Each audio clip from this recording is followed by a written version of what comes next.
a good name is rather to be chosen than riches. I think a lot of men are chasing a lot of things that maybe help their reputation, help their influence, whatever. But at the end of the day, I know a good name is so important, and not just watch out for the name above all else, but it's important. That's something we tell our kids all the time is the lasting impact is what are people going to say about you when you're gone? What are people saying about you while you're here? And from a heavenly perspective, it's who did you bring to heaven with you? Because that's my thought. My vision I see always is when I do get to heaven, that those have gone before me would say, I'm here because of something that you did or something that you were able to lead me in. That's the highest mark of my life, honestly. Welcome to the Lasting Impact Podcast. I'm your host, Mark Marquin. Join me as I sit down with remarkable individuals making a meaningful difference in business and ministry. We'll explore their stories, challenges, and successes, all with the goal of encouraging you to go out and make a lasting impact. If you love what you hear, don't forget to rate, review, and share.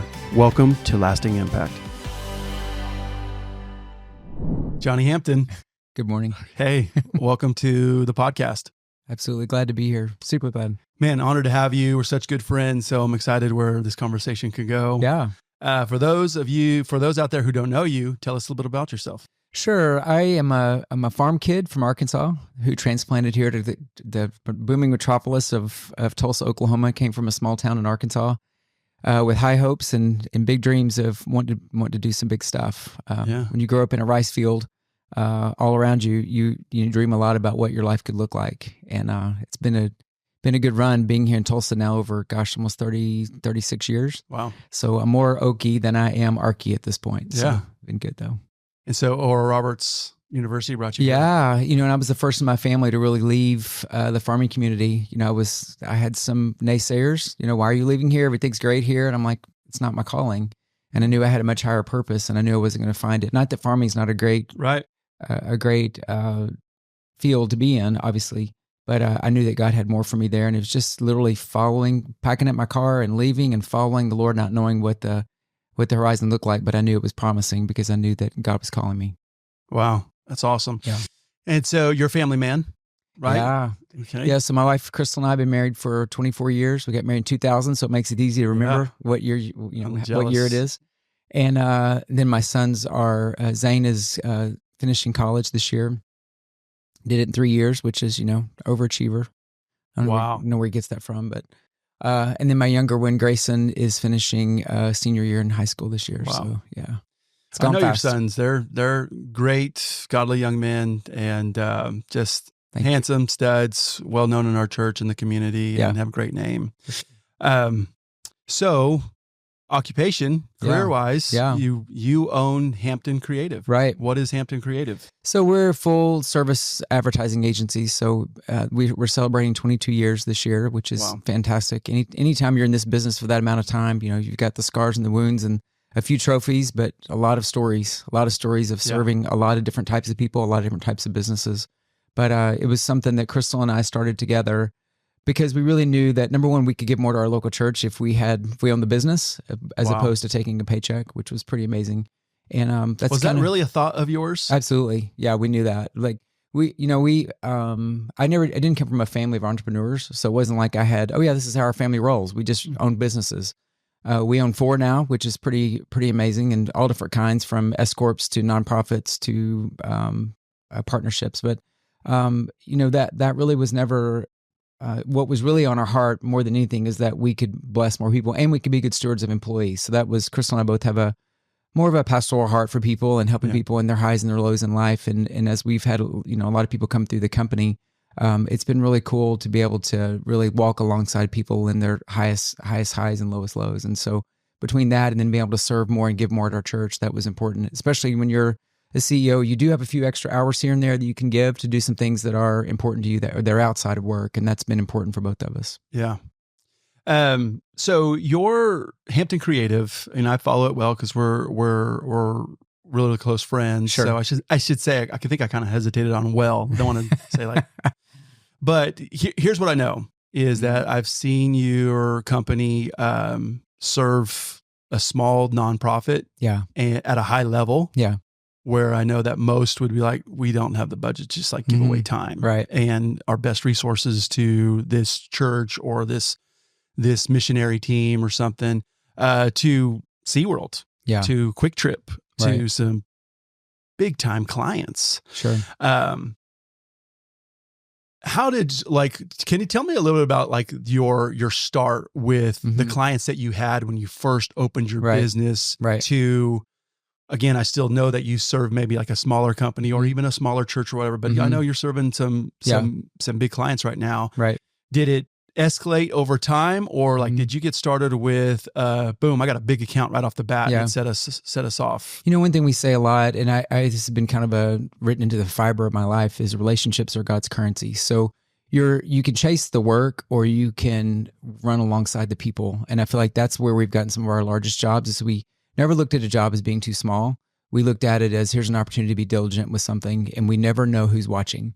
So some of the smallest things we've done that either we have won an award for, or we posted on social or whatever, people are looking, people are always watching what you're doing. And whether they ever tell you that or not, you have to be cognizant of that they are watching what you're doing. And so some of our smallest jobs, it's just, the scripture says the hand of the diligent will be made fat. And so I don't have fat hands, but something like that.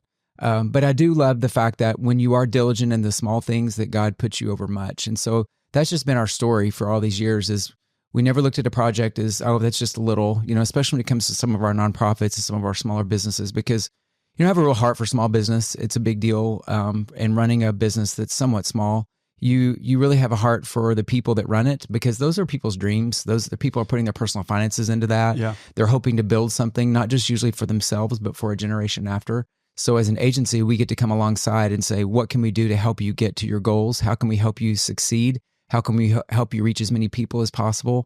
How can we help you raise as much money as you need to raise in order for you to effectively do what your calling is? And so that's kind of how we started. Like, we're the company like SeaWorld. I had a good friend that had invited us. I'd been talking to him for years, went to ORU somewhere around the same time. And I said, you're at SeaWorld. I love animals. I love the ocean. I'd love to work with SeaWorld. So it took a long, long time before finally a project came up. And he said, I think I have a project for you.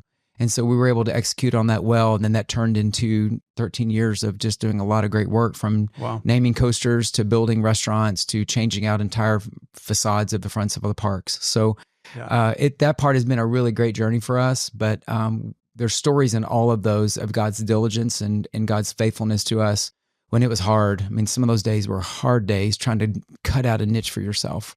Yeah. Would love to talk about some of that. Sure. I've seen you, because we're pals. I've seen you, I've seen you be real chill and relax and know that, hey, things are taken care of, and you're just like living in blessing. Yeah. You just came from an award ceremony. Yeah. You landed a big job.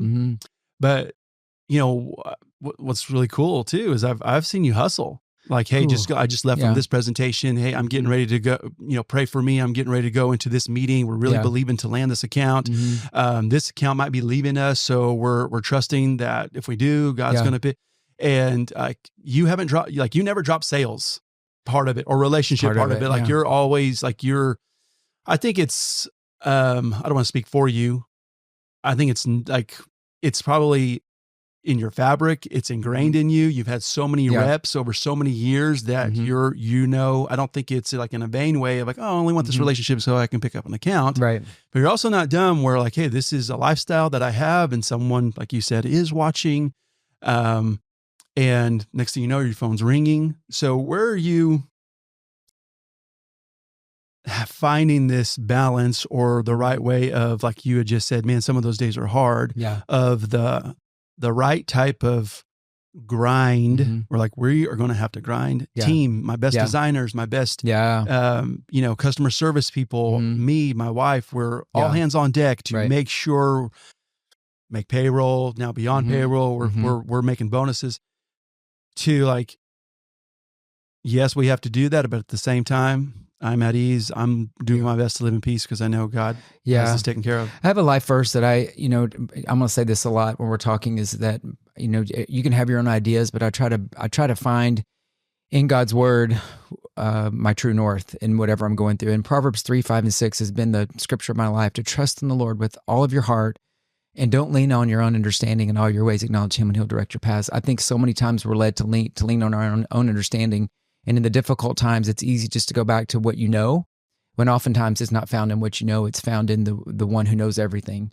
And so sometimes we'll have to go back, all the time, we're having to go back and say, help me understand how to figure this out. Because most of the time, especially when you're helping clients with marketing and design solutions, there's oftentimes not, a blog post, or there's not a website or a book you can read that will solve the problem at the moment. Yeah. So it really is, so much of our lives is really walking with the Lord, saying, okay, you know the problem, you already knew the problem, you already know the solution. So how can I spend less time on diving into the problem and saying, where is the solution, and not relying on my own understanding? Getting wisdom, it's the principal thing, as Scripture says. How do I find wisdom in order to be able to get through this and do it well? But we've had multiple times where our clients would come back and they gave us the problem, and we knew that wasn't the real problem. We came back and said, here's where the problem is. And they're like, how did you know that? Well, in the moment, you can't say, yeah, we pray over that every Thursday at 7:30 until we get the answer. We really know that he is our true north, and he is our answer in the most difficult times. As well as, we have at our company, we have a thing called For the Win Friday. We had that this morning. We all jump on Zoom because we work remote on Fridays, and everyone talks about the wins for the week. So we have Mondays are problem solving, Fridays are wins. Like, where do we win? And so you kind of have to stay in both. You can't all be about the problem all the time, because your people get worn out and exhausted and don't want to continue to work. But when you say, look, there's in all of this, there are wins all over the place, and we had some epic ones this week. So let's celebrate those. So, yeah. Well, absolutely. Yeah. I think, and I'm just left a meeting with a teammate, and we had the exact same conversation. Yeah. Like, man, just like wins and losses every day in this business. Sure. Lost a contract, gained a contract. Yeah. Someone's just left you a raving. You're singing a song. Yeah. Just raving review. And Right. then just got a complaint because you didn't call back fast enough or something like that. Sure. Well, which is it? Well, it's both. Right. It's both. It's like, it is. You're shining all the time. And sometimes like someone's. But whatever you magnify gets bigger. Yeah. So am I going to continue to double down on the problem all day long? And then suddenly it was like, gosh, all you ever do is talk about the problem. Yeah. And so I have to be really careful that as a leader, what is my lasting impact? It is to find the horse in the pile of manure, because there are times when you're looking real hard, like I'm digging, I can't find much, but it's there. Yeah. As a leader, you have to steer the ship. Yeah. As a leader, you have to be the one like, okay, here's where we're going to focus. Yeah. And times we need to be in problem solving mode. Right. But if you're just constantly in like, let's only solve problems and are only working on difficult stuff, and it's just, you're going to burn out. You're going to burn your people out. You have to come up for air. Yeah. You have to celebrate. There are wins. Yeah. Those who can't find their wins, they're just really not looking, because there are wins constantly. And it could be a different type of win than you're seeing your competitor have or someone down the hallway have. But they're wins. And that sometimes you just have to push back the chair away from the desk and just go for a walk. Yeah. Because you can just, just dive in on things to where it's the frustration gets, it seems insurmountable. So I could just get up and take a walk. Yeah. And I'll pray for a little bit and ask the Lord, how do I get through this? Yeah. So it's not just take a walk, it's take a walk and ask the Lord. Yeah, for sure. Yeah. Yeah. Now your agency is, would you call it faith-based or not necessarily? You're just like, hey, we're an agency, but we're believers here. We are. And obviously you don't put that on the job application. You have to be a Christian and go to church and tithe and all those amazing things. But we found that the people that want to join us are looking for something. Our company motto is work that matters. So whether it's a dentist who's helping, young kids figure out their mouth health, or it is something as large as SeaWorld, it all matters. It all matters to us. It matters to our people. So when you're looking for, like, I come and hang out at your office. We have meetings for other things, and the environment is great. No place is perfect because we're all humans. Sure. But you are attracting an employee that wants to be there, and there is like I know you're not shoving anything down anybody's throat, but like it's apparent. Like, hey, this is faith-based here, and we love the Lord, and we may pray over our clients, we may pray over our work, we may ask God for favor. I feel that there are business owners that are afraid of that. Like, man, I think you do a really good job of like you're not going to discriminate. And like you said, you're not shove anything down their You can't throat. require it. It's That's not, right. There's no requirement. There's no requirements. But you definitely, and no one's ever required to pray out loud ever. You know, you can join the meeting, but let me tell you something. When we see the wins, you're like, we've gotten jobs we should have never had. We were we should not have ever worked with SeaWorld. We're in Oklahoma. It's landlocked. We have no ocean here. You know, but when you have the meeting with them and they say, where are you from again? And we say, we're from Oklahoma. And they're like, well, that's the design mecca of the world. And then when you show your deck and what you're presenting, they're like, okay, you tell us what to do. Those are actual words they said to us. So, it's one of those things where I think when people see the wins, wherever you are in your faith journey, you can't deny that when a prayer got answered, that you didn't really have the answer for it. I think everyone points to God really does listen and God hears. And that's the whole point of prayer anyway, is watching God move on your behalf, because we don't deserve anything. We deserve nothing. But by God's good grace, he hears our prayers and answers. That's great. What would you say, and I kind of want to go back to where I was going, is like, what would you say to the manager or the business owner that, again, there's no perfect person, but they're wanting to build a business that like, man, I would love to walk in and we're like, I just have the right people. Yeah. And they don't all have to be Christians, but like, that could be something to believe for, right? I mean, not every designer or mortgage lender or like, I don't know. I want you to speak to that manager or leader who is like, man, I really want to build something and share my faith and not be afraid to, it's like, well, here's my beliefs, but do it right. And I want to attract the right employees. I want to attract the right people that are going to be somewhat aligned with where my heart is. I think, first of all, you don't require anything. I think you have to live it yourself first. I think when your employees see you living it, because, you know, any day I can come in and be in a mood because of something that happened, or, you know, I can be out at dinner and I get a text from a client and it just ruins my whole dinner. So, I mean, things do happen, but your response to that is what you can't control.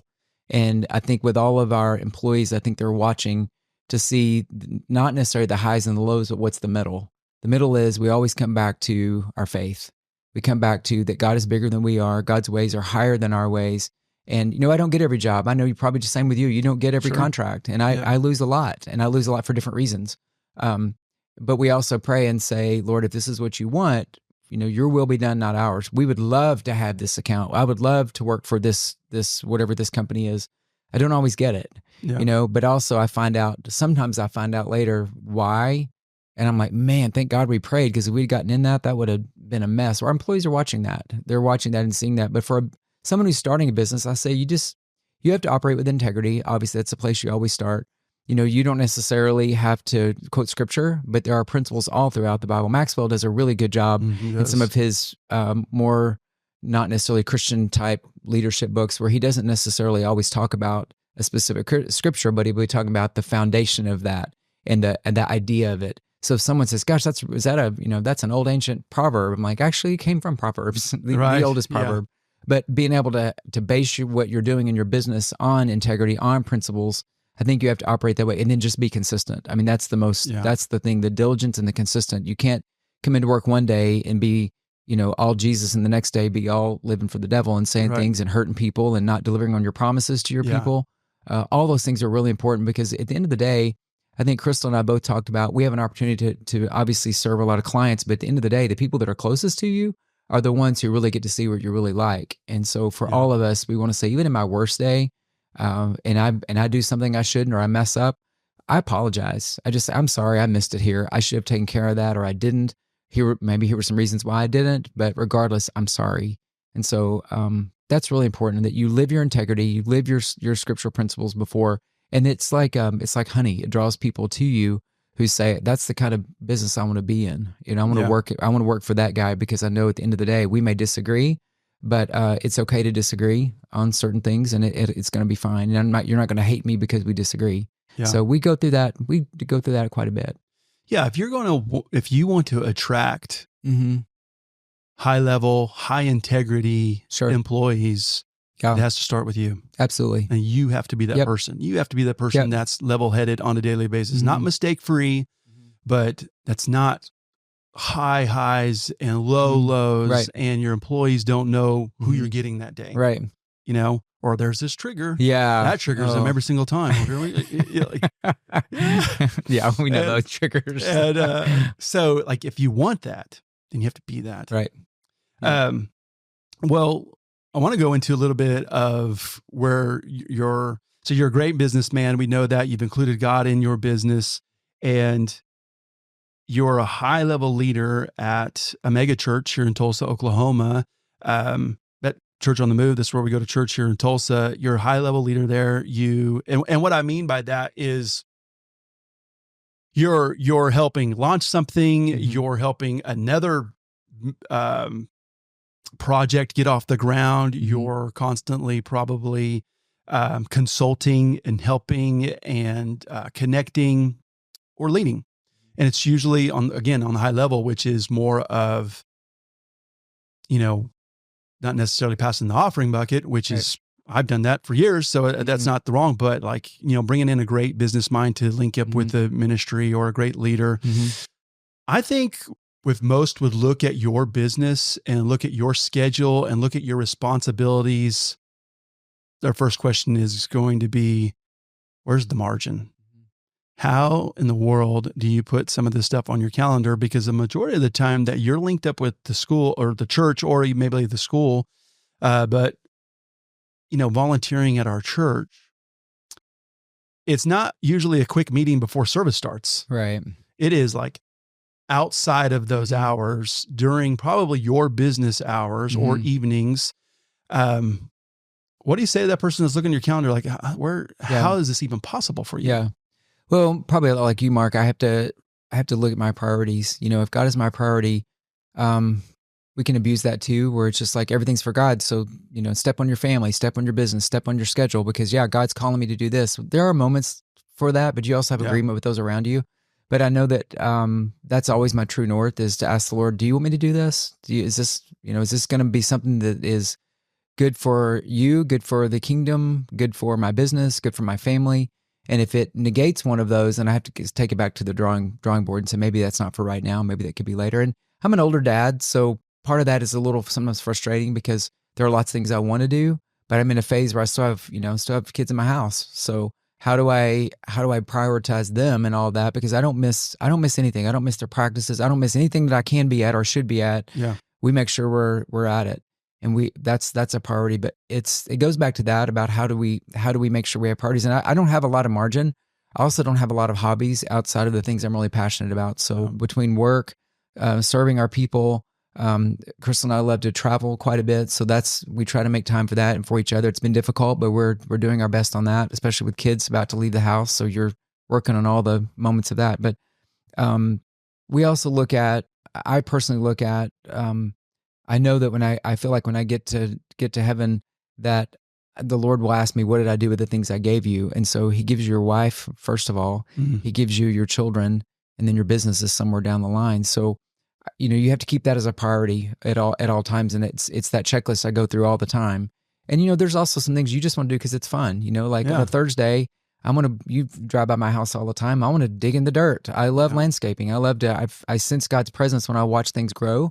And I can be diligent over planting, watering, like the whole seasons of things. I really love that a lot. And so I have to also not be so busy and to be about the Lord's work or the business work that I can't also go, you know what, I'm going to go, I need to go ride my bike, or I need to go dig in the dirt somewhere. My wife knows when it's a dig in the dirt day, that's a happy day for me. So those are all things that are important to me. Yeah. But keeping your priority straight is probably the true north. Yeah. I think if it's important to you, you're going to put it in there. Sure. And, when we think of the local church, the church needs us. No doubt. The church needs our gifts. The church needs our talents. There is just no way. I mean, a typical church can probably hire one person, have one salary, and maybe an assistant. Sure, when you get into some big mega churches, you bet they can hire and have a really good staff. Even with that, you're going to have thousands upon people attending, whether it's in person or online, and just the communication is going to be endless. And it's an opportunity as I've grown in my faith and grown closer to God, it's like, some people go through a season where like, what a burden. But really, as you draw closer to the Lord's given you opportunities. Yeah. That for a place for you to serve because he wants to work through you and speak through you. I mean, my life has grown so much by simply devoting areas of my life to his kingdom, to his work, to serving a pastor, to serving a fellow brother. Sure. And, that could be hard to explain to people without just letting them like, well, dive in and serve and see what God's going to do in your life. Come expecting. Well, I want to get to some, while we're talking about the church and serving, kind of a little bit of how we came together, but we were already someone starting to become pals. So 9.5 years ago, you and I, we started a men's breakfast at our church. I want to talk a little bit about the origin story and what it's done for us and, where it could possibly be heading. So I'll start it out a little bit, because we kind of have different views. We have different goggles on this, different roles that we play and different space, times in our lives and what started. But anyway, like we start this, I know our church, large church, was looking for ways to build community within the church. So it's a very consumer-like you can come and watch the lights and the sound is amazing. The speaking is amazing. The cafe, you name it. It's very welcoming. Right. So it could be easy to just come see the show, so to speak, and then leave. And the church has, for the last 10 years, I've been working really diligently, really hard on making it community driven and that you're not lost and that you can't be a wallflower. And anyway, so we were looking for ways to help build community within the church. And, kind of where our little area was. So you sit in, our church is an auditorium. So it's broken up into sections. Right. And you and I, you and I are as couples with my wife and your wife, we were leading a section and we're like, hey, what do you do to help serve these men? Ladies, what are you going to do to help serve the ladies in your section? And you and I and some others came together and like, hey, should we golf? Should we go shoot arrows? Should we, I just went like, man, let's just break bread. Right. Let's just break it. Let's just come together. Let's have a breakfast. And, man, we get a room in the back of Jimmy's Egg. And this is where I first probably, and now I just didn't know you as Mr. Ad Agency. I just knew you as like, hey, I'm in your small group. You sent me a little graphic that I can send to people. You're like, hey, what do you think about this as an invitation? And like, I'm just blown away. It's a pancake made out of it's a tie, but it's a pancake and it says, welcome to this. It's for you. It's a basic graphic design that took you 30 seconds, but I was like, whoa, this is awesome. And, I'm just texting it and trying to text at the time. I have no connections.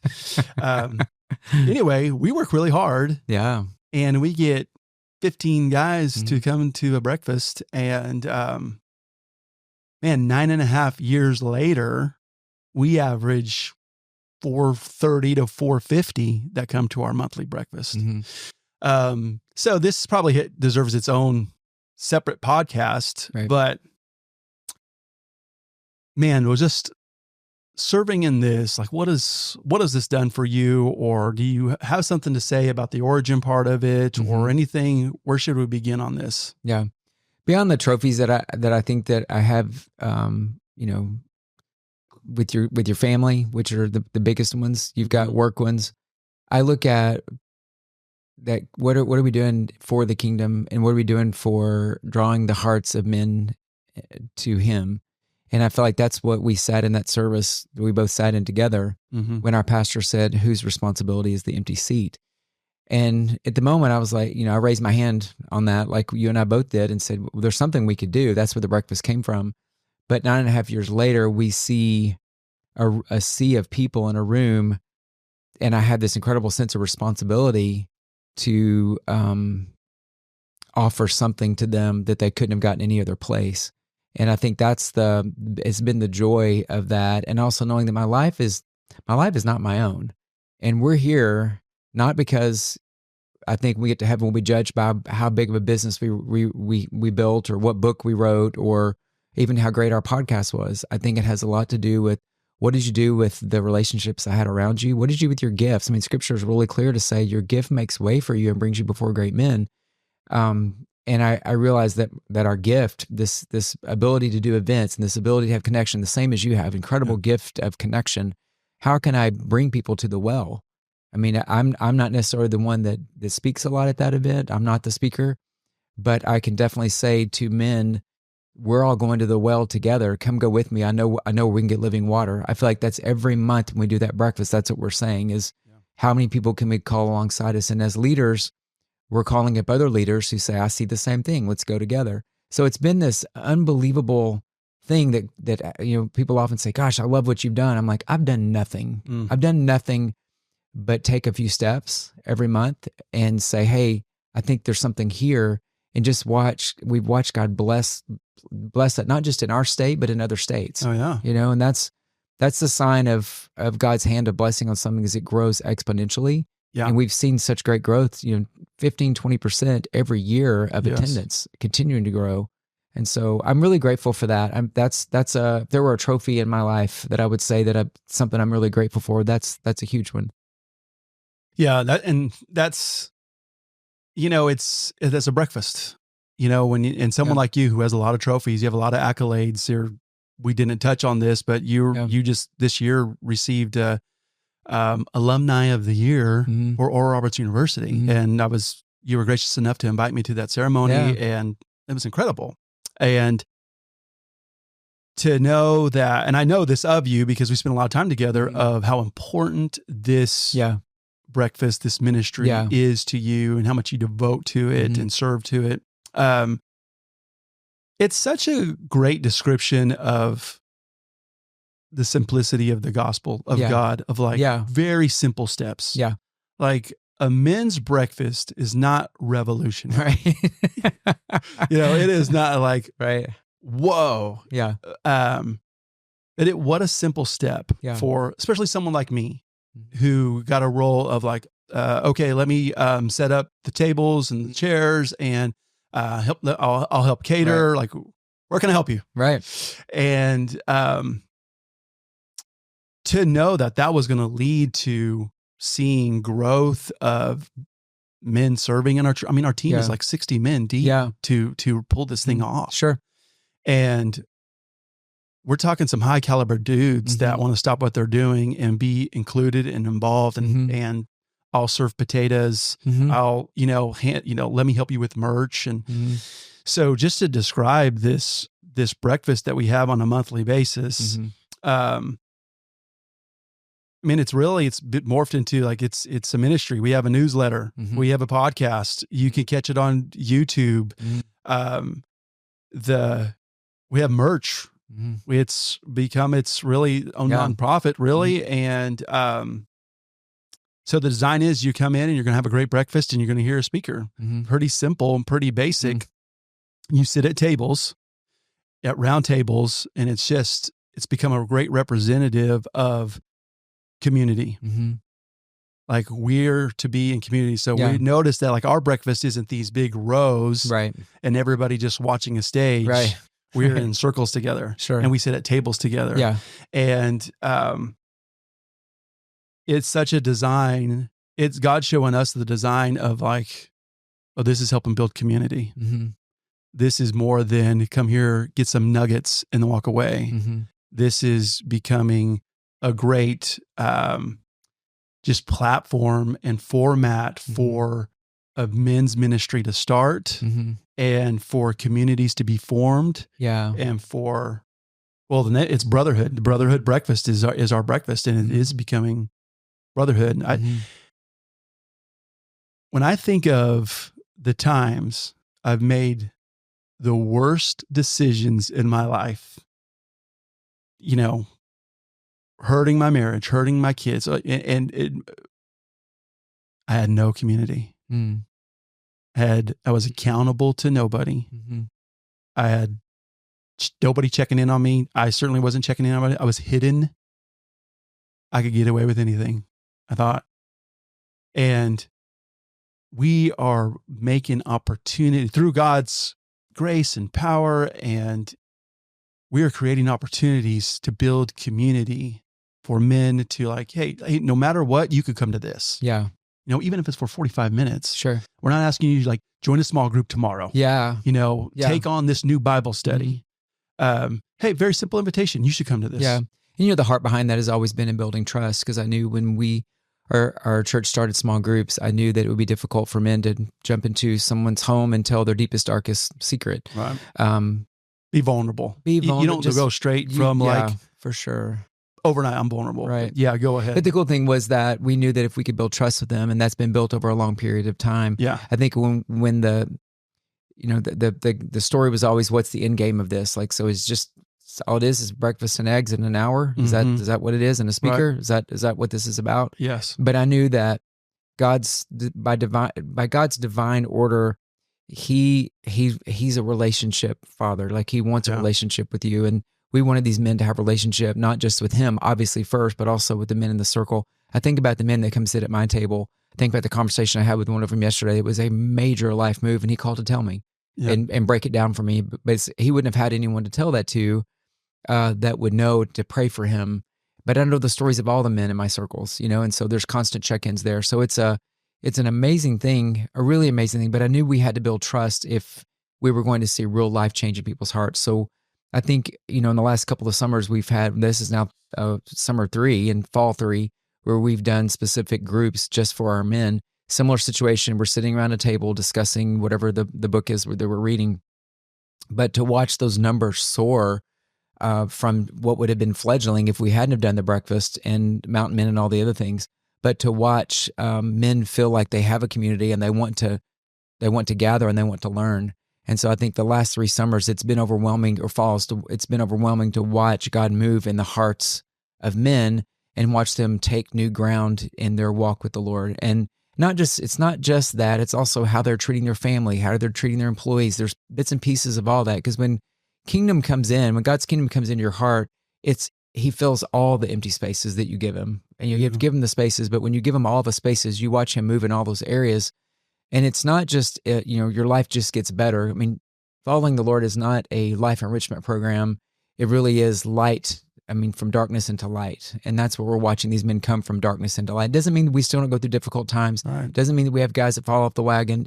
You and I both know it's happened a lot. Yeah. But we are there to help them hopefully not stay off the wagon, but to get back on and help them get back into a place of health. And so all of that is all wrapped in all of that. And I'm overwhelmed that you and I could be used for that, because it seems so simple at the beginning. It was just a simple idea, but watching God's hand of blessing on it has turned it into something that's well beyond what I could have ever possibly imagined. Yeah, same. I think that's the good word, of overwhelmed, of being asked to do this. Yeah. And I think it goes, well, I want to talk about a couple of things like trust.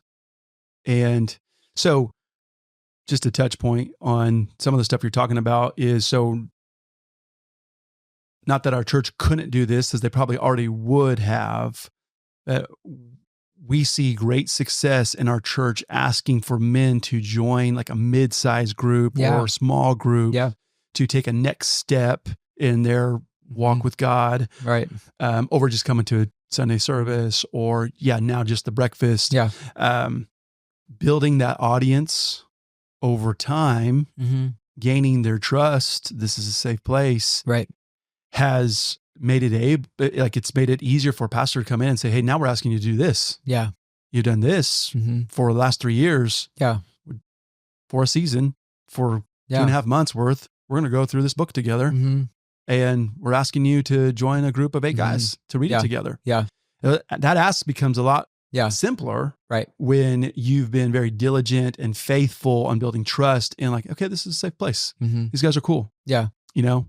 Yeah. And that is another thing. We are cool. Like, you come to this thing and it's neat. It's cool. Then the cool thing is the transparency. Yeah. I mean, like, there's not a guy that stands on the stage that won't tell you some of his darkest hour stuff and how he got through it, or if he's still in the middle of it. You know, I'm working through some things. I mean, one of the most moving thing to me was when Kirby Anderson talked about his situation with his dad. Yeah. And there were some things that were unresolved, and his dad passed away, and he never got to resolve those.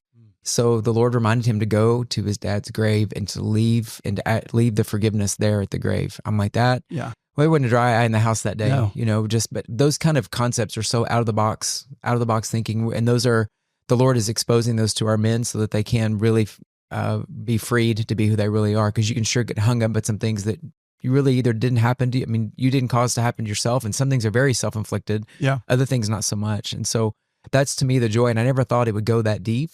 I'm still really surprised that things do go that deep, but there's a lot of people out there that are really hurting, really, really hurting. They don't know what the next step is. And this breakfast is giving them a jumping off point, and also a point of trust, saying, you know what, I can trust you with something that's it's my heart that I need to work on. So that's great. Really grateful for that to be happening that way. Yeah. I think one of the best, some of the feedback we get at the top of the list is how authentic we are. Yeah.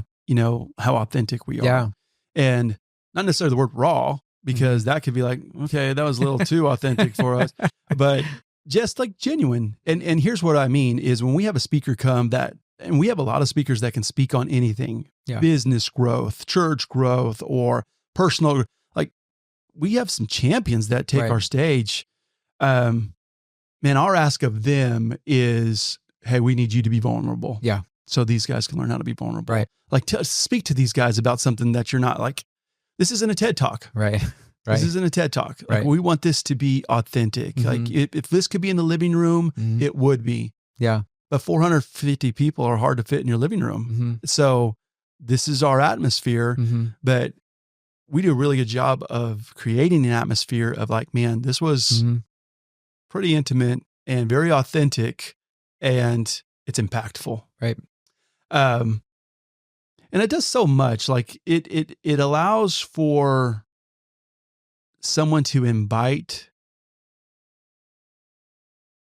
It allows for a man to invite another man to get to know Jesus, whether they know how to do that or not. Yeah. Whether they have the personal testimony of like, oh, let me walk you through the Gospels and here's what they mean. Right. It's, a lot of my invites are like, you should just come to this. Right. And I don't even have to explain why. Like, man, here's what I know is I think you should come to this breakfast. Sit with me. You'll be my guest. You're going to like it. And that's all I have to say. And just God goes to work.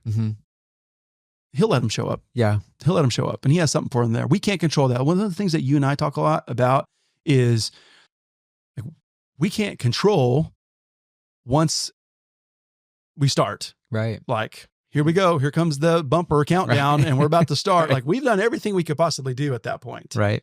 The rest is up to the Lord. What does he want to do for these men? And he never disappoints. We call each other after the breakfast each time. It's like, man, that might've been the best one. I think we've said that a lot, haven't we? It's like, man, that might've been the one. Yeah. That might've been the best one. Yeah. Well, man, we've talked a lot about a lot of different things, and I know we can't hit on everything. So I'll probably have you come back. I'd love it. What advice would you give to, we talked a little bit before the podcast started about your son this morning and you just seeing him pray and or read his Bible.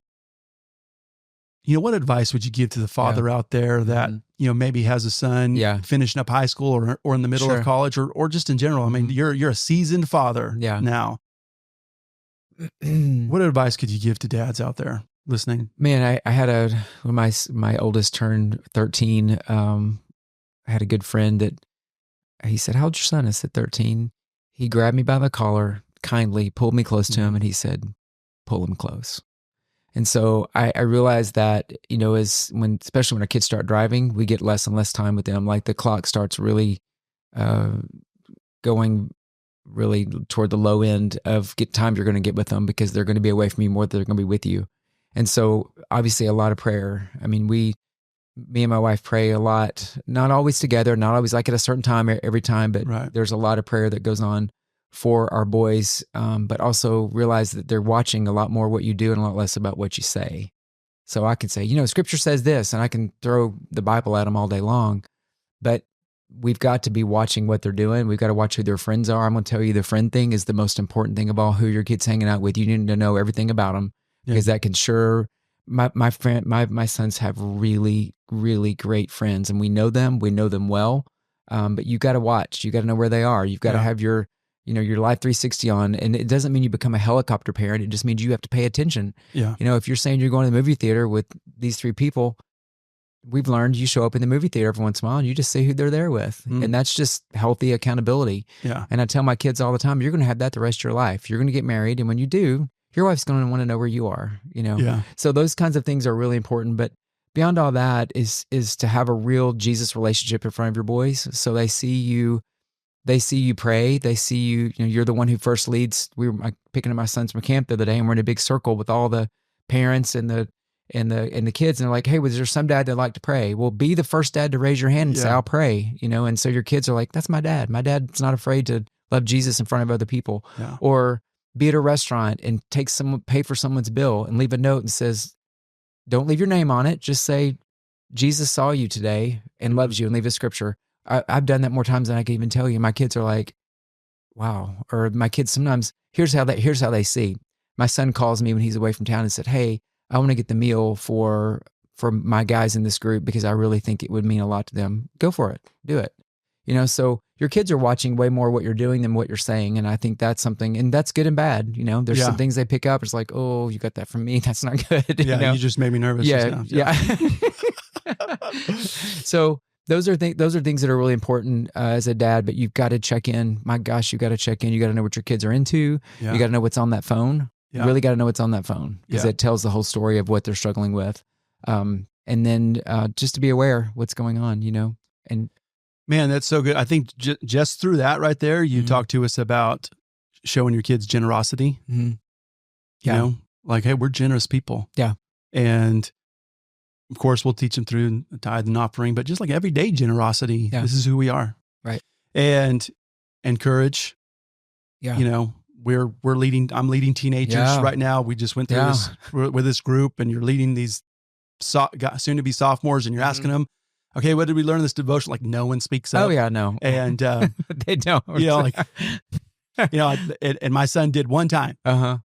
And, then we had like this workout we went and did all together, all the boys, and they all did a great job, and they got rewards for how well they did on the training and stuff. And then when I got alone with my son, and I gave him a little extra reward, and I'm like, man, I appreciate your courage. Like, it took some boldness to speak up in front of your peers and say, I think this is what Joseph meant when he said this, or whatever we were talking about. And I'm like, that took a lot. And I just, it just gave us a moment. Yeah. Here's what God's doing inside you. And this courage meant something. And I believe that was God working inside you. So, and when I say the courage part of like, you're going to be the dad that just says like, okay, we're not going to stand around like who's going to pray and not nobody be afraid. Yeah. Mm-hmm. Real men love Jesus. Real men are not unashamed of their faith. And no matter what that looks like, wherever that is, it means helping someone at a gas station that has a flat tire, and you just jump in and say, you know what? I'll jump in and help. And our kids are learning that you don't just walk by people that are in need and go, hope it goes all right. Yeah. Real men jump in and say, I'll do whatever it takes to help this person and show them the love of Jesus in their darkest moment. So, yeah. I think it's really important to explain to your children of a lot of the, if you're trying to give them a life lesson every 30 minutes, like it's not going to go anywhere. And you'll know when it's like time to. The Bible lessons happen in the car. They happen when they're getting their coffee, going out the house. There's all kinds of things. There's watching NBA games and go, what happened right there? That's not okay. Yeah, we know. I'm like, but I just need to acknowledge the fact that that's not okay. What happened? That's not how people treat other people. That's right. You're able to explain. Okay, that was pride. Yeah. Like if you ever need like a description of what pride looks like or humility looks like. Yeah. Those are them. Sure. And when you build your relationship with your children, you're able to stop. And I think here's where I was going is it's a lot of times, there's going to be times where it's important to explain why you did what you just did. Mm-hmm.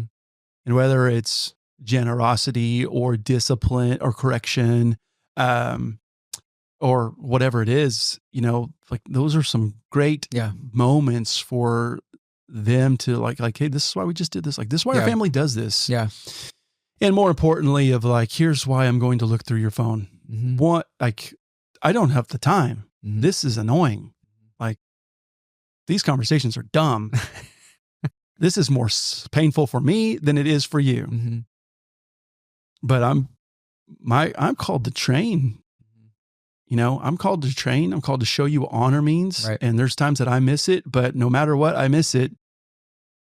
I'm going to train you how to show honor because I show honor all the time when I don't want to. It's so easy it's easier to not look through a phone. It's easier to turn a blind eye. Sure. It is easier to be like, I'm just going to just do the right thing, dude. You know, you have to have those moments, but it's a sacrifice and it's discipline to like, okay, man, if I really want to train up some champions here for some godly warriors, then they're going to need my time and devotion outside of what they're seeing me do. Like, I'm going to need to be digging. I'm going to need to be finding out like what's with this relationship. Hey, why? And I like pointing out things that I jokingly, when their friends are being ding dongs, I like to point that out. Like, damn, why does he act like that? That's crazy. Should do that. But also at the same time, I also like to say, hey, this is why I'm glad you're friends with so-and-so.